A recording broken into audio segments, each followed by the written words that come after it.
E aí, galerinha, todo mundo bem? Espero que todo mundo esteja se cuidando diante dessa pandemia aí. E vamos retomar nossas aulas em breve. Enquanto isso, vamos ficar nas aulas em educação à distância. Logo aqui de cara, a gente está vendo dois líderes dos regimes totalitários que a gente veio estudando nas últimas aulas. Um deles, o Hitler, do Partido Nazista Alemão, e o Benito Mussolini, do Partido é, fascista italiano. E os regimes totalitários, como a gente vem vendo, ele vai ser importante porque eles vão acender a chama da fúria e do revanchismo em muitas nações, não só a Itália e a Alemanha, mas outras nações que não se mantiveram satisfeitos diante da situação que a Primeira Guerra Mundial deixou. Antes da gente entender o contexto, antes da gente chegar propriamente ao início do conflito, vamos entender o contexto histórico na qual ele está inserido. Vamos aí fazer uma recapitulação bem rapidão. As cláusulas do Tratado de Versalhes, como eu já falei, a Alemanha foi considerada culpada, saiu altamente arrasada, com N situações altamente desagradáveis. A crise econômica que estava na Europa, não só do ponto de vista político, mas também do ponto de vista social, a população estava passando fome, não tinha emprego, uma desestrutura total. As nações europeias tiveram que pedir recursos financeiros emprestados aos Estados Unidos, principalmente, que foi que teve o maior saldo positivo do ponto de vista econômico. A insatisfação popular em alguns países, principalmente na Alemanha, que a República de Weimar, como a gente viu, os antecedentes dos regimes totalitários, não foi suficiente para aflorar os problemas que a população vinha tendo. E isso faz com que o crescimento dos regimes totalitários seja uma realidade, mas não apenas por uma questão de revanchismo de guerra, como é o caso da Alemanha, que, de certa forma, por ter sido humilhada, acabou criando uma situação de revanchismo de guerra. Mas também os regimes totalitários eles foram uma alternativa que se teve naquela época para tentar fugir daquela realidade. Junto a tudo isso, nós temos a ineficácia da criada Liga das Nações por N motivos. Não vou me ater um pouquinho à Liga das Nações agora, porque lá na frente a gente vai entender. Só que antes da Segunda Guerra eclodir de fato, vamos tentar entender quais são os antecedentes da guerra. Professor, antecedentes não é a mesma coisa do contexto? Não exatamente. Os antecedentes é o que estava próximo, nesse contexto aqui, é o que estava próximo a acontecer e que serviu de palco, de cenário para a guerra. Em que sentido? A Guerra Civil Espanhola, por exemplo. O que é que a gente vai ter aí? Vamos tentar entender em que esse evento histórico, que vai acontecer de 36 a 39, vai ajudar na Segunda Guerra Mundial. Qual é o impacto disso? Vamos lá. No início dos anos 30, 1930, nós temos uma Espanha totalmente agrária e atrasada. Nós temos 70% da população que vivia no campo. E outra parte que praticava atividades industriais, uma parte era da metalurgia e outra parte era do setor têxtil. Apesar disso, a classe operária, embora seja pouco numerosa, ela não era combativa, ou seja, ela era muito influenciada por outras ideias, principalmente do anarquismo. Então o que é que a gente vai ter aí? Em meio a toda essa crise econômica por quê? Porque como era um país agrário e atrasado, o cenário de guerra, embora a Espanha não participou diretamente da Primeira Guerra Mundial, mas os impactos que toda a Europa vai sentir, ela também sente. E o que vai acontecer? Em meio a toda essa crise econômica, o rei aqui, né, Alfonso XIII, ele acaba sendo deposto, né? E a Espanha, em meio a tudo isso, acaba se tornando uma república parlamentarista. E quando ela se torna uma república parlamentarista, nós vamos ter, de 31 a 36, um comando das forças da esquerda. Ou seja, a esquerda, nesse momento aqui, ela vai tomar o poder. Vai ficar de 31 a 36. Quando a esquerda ela entra no poder, ela vai implementar uma série de reformas. Que reformas são essas? O confisco de terra da igreja, ou seja, a igreja católica tinha muitas e muitas terras naquela época. uma legislação agrária que vai acabar abolindo os muitos latifúndios de bases quase feudais, vai instituir o ensino laico, ou seja, sem a igreja se meter no meio. Nós vamos ter também a criação da lei do divórcio e, do ponto de vista econômico, direitos trabalhistas para todos os trabalhadores. Uma coisa interessante nisso tudo é que esse Estado democrático burguês, ele vai enfrentar uma oposição de direita fortíssima. Quem seria essa oposição de direita? A igreja, obviamente, que foi a principal afetada, o exército e os grandes latifundiários. E, do ponto de vista político, nós vamos ter quem? Quem estava no poder? A esquerda. Quem era a esquerda? Os considerados comunistas e os socialistas. Isso aí, esses dois grupos aqui, esquerda e direita, eles vão ficar durante esse tempo na Espanha e em 1933, eles vão à eleição. Eles vão, ai meu Deus, desculpa. Eles vão disputar a eleição, os dois grupos vão disputar a eleição, certo? E a direita acaba vencendo. Quando a CEDA, que é esse grupinho aqui, o que é que significa CEDA, professor? Conferência da Direita Autônoma, vai se reunir com os católicos, monarquistas e republicanos, eles vão decidir o quê? De certa forma, brecar a reforma agrária, reprimir as manifestações operárias e restabelecer alguns privilégios da igreja. Mas, professor, a ideia não era criar reformas? Era, mas, como a gente sabe, na história sempre tem grupos políticos no meio. O que vai acontecer? Nas eleições de 3 anos depois, em 36, a Frente Popular, reunindo vários grupos de esquerda, especialmente os comunistas e socialistas, vencem o pleito e formam um governo claramente revolucionário. É bem interessante a gente saber disso, porque é um governo claramente revolucionário, porque tudo que foi conquistado antes acaba sendo retomado. O problema é que a direita ela não vai se conformar e acaba dando um golpe militar, levando o país a uma guerra civil. E que, de um lado, ficam os republicanos, chamados os grupos de esquerda, formado por quem? Os grupos de esquerda. Os grupos de esquerda são os comunistas e os socialistas, e os nacionalistas, formados por aqueles grupos que eu já falei. Os nacionalistas, que são os famosos grupos de direita, formados pela igreja, pela monarquia, pela igreja, exército e os latifundiários. O que vai acontecer? O conflito ele vai começar em 36 e vai se estender até 39. E o grupo que vai perder essa guerra, diante de toda essa situação, vai ser os grupos nacionalistas. Quem é o grupo nacionalista? É o grupo de direita. E, comandados pelo general Francisco Franco, a Guerra Civil Espanhola ela acaba chegando ao fim em 39. O que é que tudo isso aqui, professor, tem a ver com a Segunda Guerra Mundial? Tem a ver que o quê? Todo esse conflito aqui, tanto a direita como a esquerda, alguns desses grupos receberam apoio desses dois líderes aqui, Hitler na Alemanha e Mussolini da Itália. Por quê? Os dois, eles apoiavam muito mais os nacionalistas, mas, professor, como assim? Eles apoiavam os dois? Digamos que fosse um acordo trocado. Os nacionalistas eram uma preferência. Mas existem algumas pesquisas que podem apontar para apoio por debaixo do pano, por parte de um desses líderes, não se sabe ao certo qual, apoios bélicos, embora o nacionalista seja a preferência. Qual era o apoio? Recursos financeiros, combatentes, ou seja, algumas guerras. Do ponto de vista histórico, a Guerra Civil Espanhola ela vai servir como um laboratório. Como assim como um laboratório? Um laboratório teste para os alemães e para os italianos que, em grande ou em pequena escala, testar suas armas. Em que sentido? Testar suas armas para o conflito que os alemães já estavam meio que se preparando.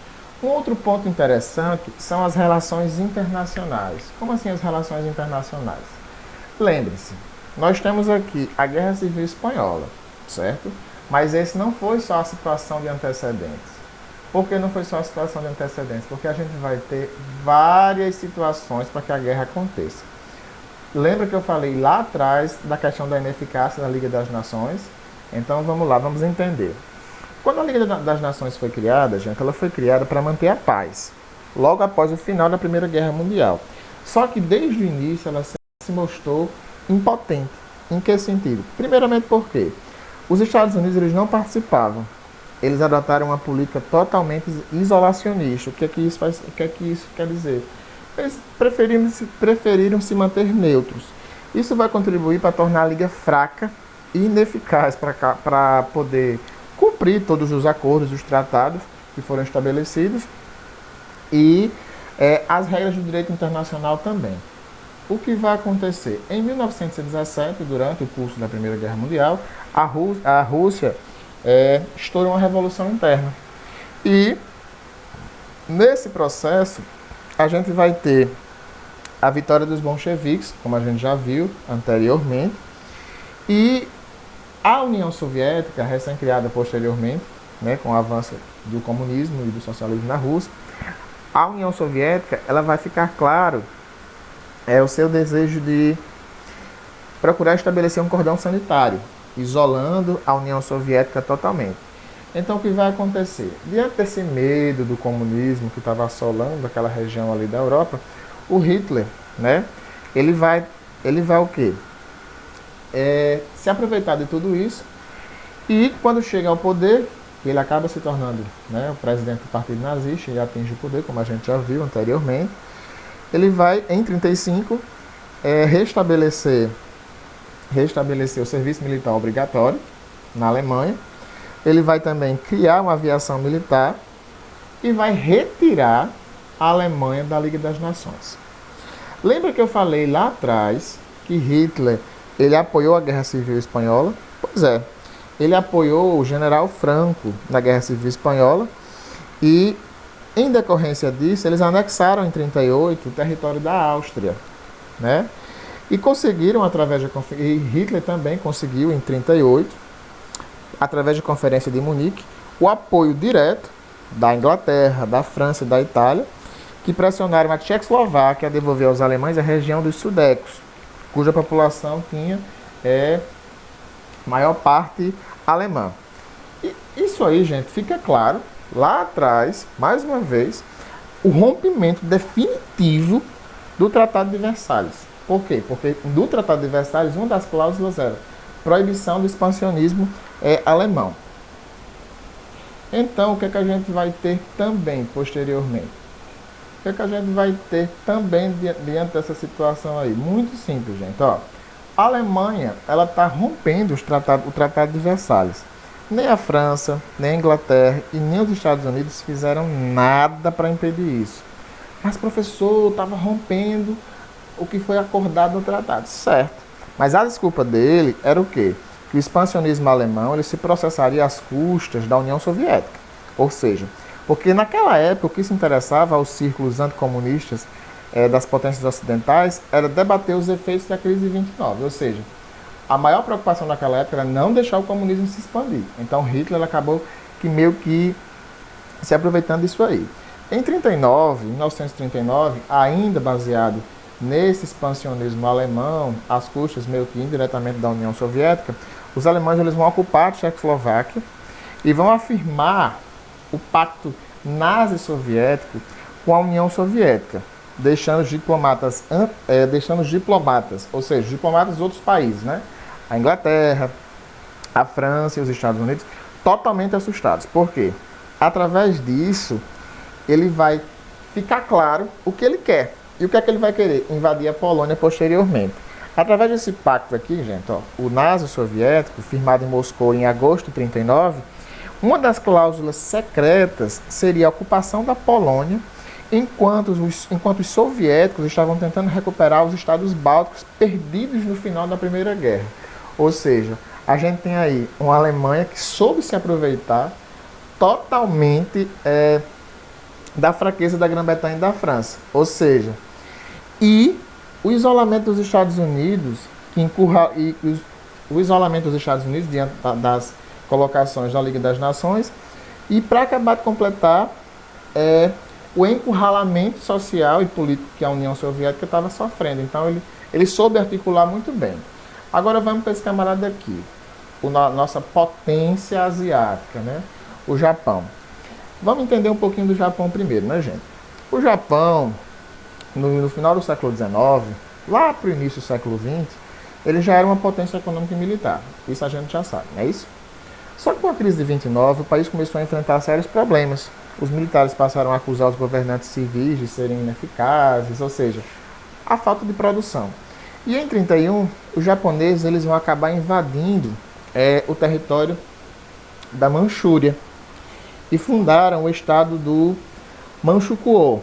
E vão colocar como império. É como se fosse um outro estado, certo? Como se fosse uma cidade-estado japonesa. E vão colocar lá um imperador de fachada, chamado... Desculpa aí, gente. E vão fundar o estado da Manchukuo e vão colocar o imperador de fachada da China, que acabou sendo deposto em 1912, que é o Puyi.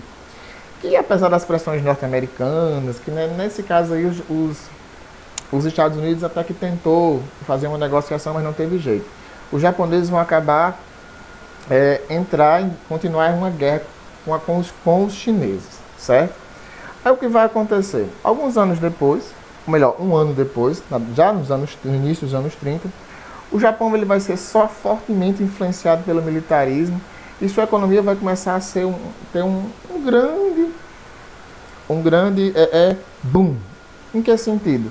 Ele vai começar a desenvolver sindicatos, vai começar a sofrer com grandes grupos econômicos e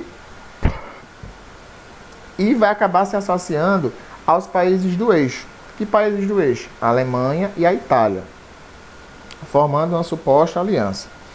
E, em decorrência de tudo isso, ele vai atacar a China em 37 e ocupar grande parte do território chinês. Aí vocês me perguntam, mas professor, o que o Japão queria com a China? Várias situações. A questão do arroz, a questão dos territórios chineses, que, de certa forma, eles queriam dominar toda a região do norte, leste e oeste asiático. O Japão, na época, era a potência da Ásia. Aí, qual é o problema de tudo isso? Qual era o problema de tudo isso? O problema de tudo isso é que o expansionismo japonês no Pacífico, ele feria os interesses dos Estados Unidos. E por conta disso, mais tarde, os Estados Unidos vão começar a diminuir as relações econômicas com os japoneses e por conta disso a gente vai ter o quê? Um problema que vai desencadear um ataque japonês aos Estados Unidos, que lá na frente eu vou comentar, ok? Então vamos lá. A crise da Etiópia.